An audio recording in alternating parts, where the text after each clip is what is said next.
Hello everyone, welcome back to my channel and to Bryar Rose. We have hundreds of pixies in our kitchen right now, so let's continue and see what happens. Hundreds of pixies hover by my kitchen ceiling. A sense of menace pours off them in waves.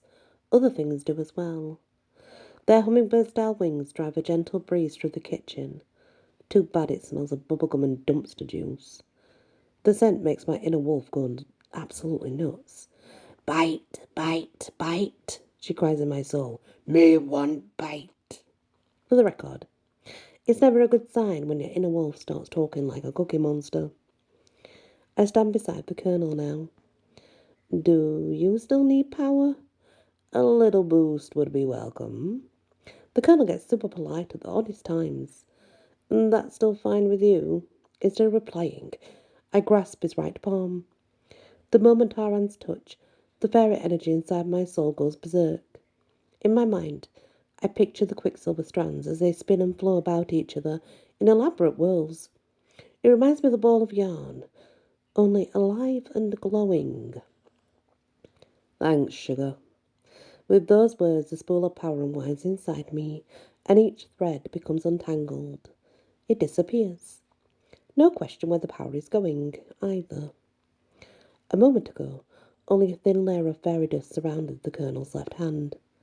Now that haze grows heavier. Within a few seconds, it's impossible to see the colonel's arm at all. You'll need to go home now, announces the colonel. No, we want Ella, chant the pixies. You have to give it to them. The pixies have a goal here. Last warning, as the colonel. The chants of Ella now turn deafening. Wincing, I set my left ear against my shoulder, since my left hand is still clasped with Colonel's. I press my right palm against my right ear. It helps a little, but dang, those pixies can screech. Bye-bye, says the Colonel. He sets loose his power from his left hand. The fairy dust congeals in midair, taking the shape of a massive net. It reminds me of a kind of, the ones for catching butterflies. The net had a little round O at its opening and a super long sack behind. The big difference here, this butterfly net is big enough to catch an adult, is made of shiny silver fairy power, and now hovers around my kitchen ceiling. Welcome to the world of weird. The colonel snaps his fingers, the net swoops across the kitchen ceiling, scooping up all the pixies as it goes. The colonel grins. Not too bad, considering how crazy magic has been. He turns to me. Now, see those tiny zinc doors that the pixies came through? Hard to miss, I reply. You just hold them open while I send this here net through. After that, we'll be done with this entire business. It gives my hand a squeeze, and thanks for the extra energy. No problem. I release his hand and head toward the kitchen sink. I'm not 2 steps away from the colonel when it happens. All the fairy mist around the colonel vanishes. The net falls apart. Large swaths of silver fabric waft to the ground. My breath catches with fear. Oh, the pixies are free. Even worse, the little emerald monsters are angrier than ever. They round their great green heads, splotch red with anger. The pixies chatter away, most about how they still want to see Ella. Blast it all! The colonel wipes his forehead with a handkerchief. I must have needed your power more than I thought. What happens next takes seconds, but every fraction becomes embedded in my memory. Turning on his heel, the colonel rushes to under the exit archway. Spinning around, he presses his hands against either side of the arch. His normally calm features wince with effort. Meanwhile, the pixies race toward the exit, and the colonel in a great blur of motion. I don't see individual faces so much as flashes of pointed teeth and tiny claws. On reflex, I race toward the colonel. My heart pounds so hard, I feel the pulse in my neck.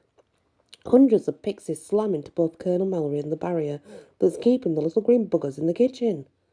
The colonel's invisible barrier bows under the force of the pixie attack, but it still holds.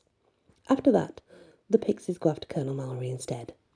They bite into his arms and scratch his face. Blood drips down the Colonel's cheeks and seeps through the fabric of his white suit. Rage corkscrews through my limbs.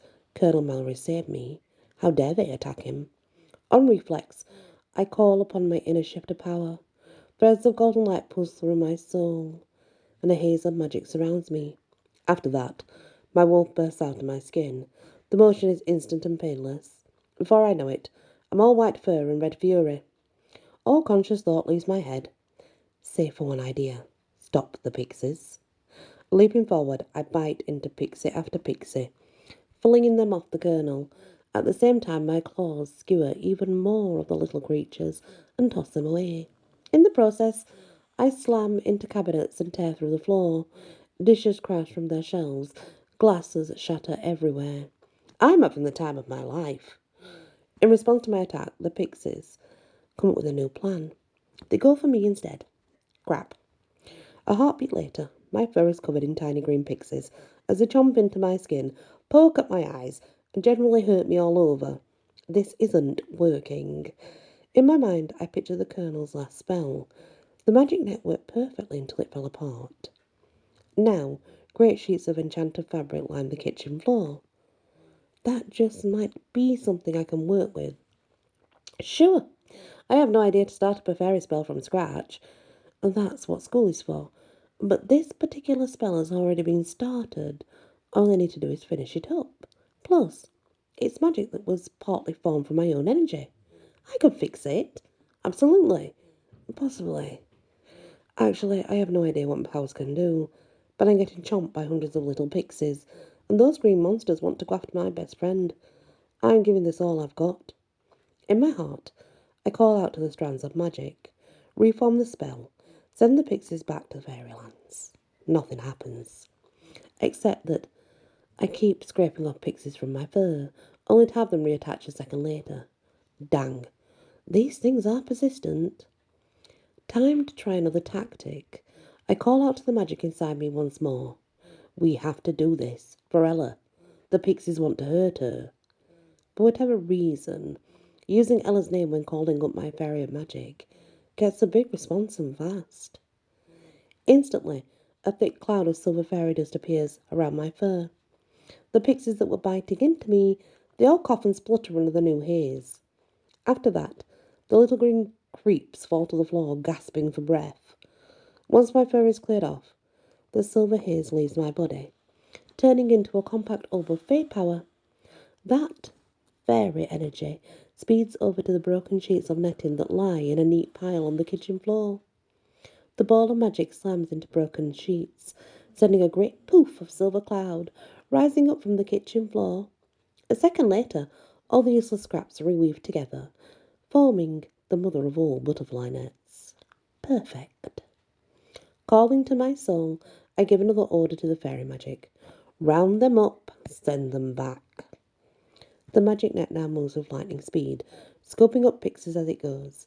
The tiny creatures howl and bite, but it's no use. Soon the entire kitchen is pixie-free again. Next, the net slams through the doors under the kitchen sink, shattering them into 100 little pieces. There's a flash of silver light as the netto pixies vanishes as well. Now that's what I call good magic. I prance across the ruined kitchen floor, feeling mighty pleased with my wolfy self. The Colonel straightens his wide-brim hat. The rest of him needs a lot more work to be back to normal, though. The Colonel's face is still all scratched up, plus his suit is all raggedy with tiny bite marks and blood. I scan my fur. I've got my own share of scratches as well, but I'm too happy to care. That's my first time casting a fairy spell while in my wolf form. It's always a little tougher to talk in my wolf form, what with the extra teeth and all. Well done, says Colonel. My chest swells with pride and I celebrate by mincing about in a other circle. Thank you. Since you did the hard work with the pixies, how about I clean up? The Colonel doesn't wait for my reply. Lifting his arms, the Colonel summons a fresh cloud of fairy dust to appear around his palms. While twiddling his fingers, he issues a fresh command. Make this better. In response, The fairy dust zooms out from Colonel's hands and fills the room. For a moment, as if there's a silver snowfall in my kitchen. The Colonel claps his hands and the fairy snow disappears. The cleaning up spell is over, and it certainly worked. The kitchen looks good as new. There's no broken glass, no shattered cabinets to be seen. Plus, the Colonel has returned to his normal state as well. His white suit is pristine once more. I can't see my fur, but I'm guessing whatever marks the pixies left on me have disappeared too. My inner wolf lets out a loud yawn. I'm ready for a nap, she says. That's fine, I reply in my mind. You've earned it. Focusing on my shift to power, I will myself to return to human shape. This time, the change takes a little longer. Turns out, there's nothing like homicidal pixies to inspire you to turn into a wolf. The magic hears my call. My bones realign, claws and fangs disappear. Skin replaces fur. Overall, the experience doesn't hurt so much as tickle. Soon I'm back to my regular human form, including my black pants, heavy boots and cropped tee. The Colonel eyes me from head to toe. I can see why you like that fairy get-up. Unshreddable. I'll have to get me a suit like that. He shakes his head. Nothing worse than shifting into a dragon, changing back, and having all your private business out for the world to see.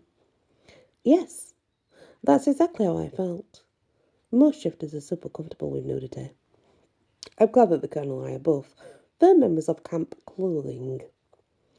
Where did you get that outfit anyway? Asked the Colonel. Queen Nixa. She runs a secret store for fairies in Manhattan. Nixa, huh? The Colonel settles himself back on the stool by a high top. I'll have to pay her a visit. That one owes me a favour or two. She does? There's no mistaking the shock in my voice. Everybody owes me something, sugar. That's why I'm me. The Colonel tears into an open box of food and smacks his lips. Now, do you mind if I feast on this here cashew chicken? Help yourself. Using his chopsticks, the Colonel points to the open space across from him at the table. Why don't you come set a spell with me? We need to talk. The set a spell figures Colonel Mallory's talk for please sit down. Now, it may be that I just fought off hundreds of evil pixies in my own kitchen, but the way the Colonel says those words, we need to talk, it makes me feel like I'm heading into battle once more. I slide onto the stool across from the Colonel and wait. My appetite is still firmly at 0. No matter whatever is coming up, I have a feeling it's not dinner conversation anyway. And that is the next part of Bryar Rose. I think things are about to get interesting. Thank you for listening and many blessings.